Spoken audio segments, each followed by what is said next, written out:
നിയമസഭാ തെരഞ്ഞെടുപ്പ് ഒരുക്കങ്ങൾ ചർച്ച ചെയ്യുന്നതിനുള്ള നിർണായക LDF യോഗം ഉടൻ ചേരുകയാണ്. തദ്ദേശ തെരഞ്ഞെടുപ്പിലെ തിരിച്ചടിയുടെ കാരണങ്ങൾ ചർച്ചയാകും. CPIയുടെ സംസ്ഥാന എക്സിക്യൂട്ടീവ് യോഗവും ഇന്ന് ഉച്ചയ്ക്ക് തിരുവനന്തപുരത്ത് ചേരുന്നുണ്ട്. ആർ ശ്രീജിത്ത് തിരുവനന്തപുരത്ത് വിവരങ്ങളുമായി ചേരുന്നു. Sreejith, good morning.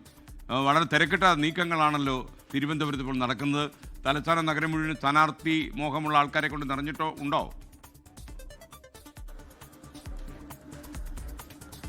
SKN നിയമസഭാ തെരഞ്ഞെടുപ്പ് അടുത്തോടെ തലസ്ഥാന നഗരത്തിൽ രാഷ്ട്രീയ ചർച്ചകൾ വളരെ സജീവമാണ്.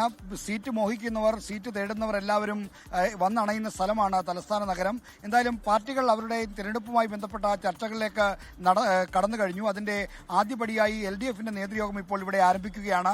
മുഖ്യമന്ത്രി പിണറായി വിജയൻ അല്പസമയം മുമ്പ് എത്തി. LDF നേതൃയോഗം ആരംഭിക്കുന്നു. ഈ യോഗത്തിൽ നിയമസഭാ തെരഞ്ഞെടുപ്പിന്റെ ഒരുക്കങ്ങളും തദ്ദേശ തെരഞ്ഞെടുപ്പ് ഫലത്തിന്റെ അവലോകനവുമാണ് പ്രധാന അജണ്ട. ഒപ്പം തന്നെ ആന്റണി രാജുവിനെതിരായ കോടതി ഉത്തരവിന്റെ അടിസ്ഥാനത്തിലുള്ള നടപടികളെക്കുറിച്ചുള്ള ചർച്ചകളും ഇന്നത്തെ യോഗത്തിലുണ്ടാകും. ആന്റണി രാജു ഇതുവരെ ഈ യോഗത്തിലേക്ക് എത്തിയിട്ടില്ല. അദ്ദേഹം ഇതുവരെ ഈ LDF യോഗത്തിലേക്ക് വന്നിട്ടില്ല.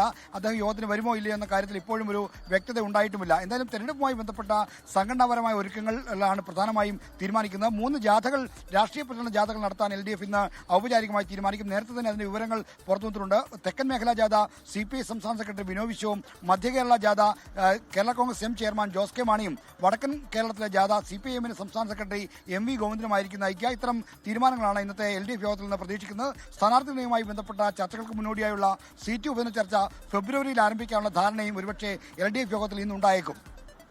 ലോകത്തെവിടെയായാലും ഏത് സമയത്തും 24 വാർത്തകളും ഓഗ്മെന്റഡ് റിയാലിറ്റി പാക്കേജുകളും എക്സ്പ്ലെയിനറുകളും വിശദമായി കാണാൻ ഞങ്ങളുടെ YouTube ചാനൽ നിങ്ങൾക്ക് സബ്സ്ക്രൈബ് ചെയ്യാം.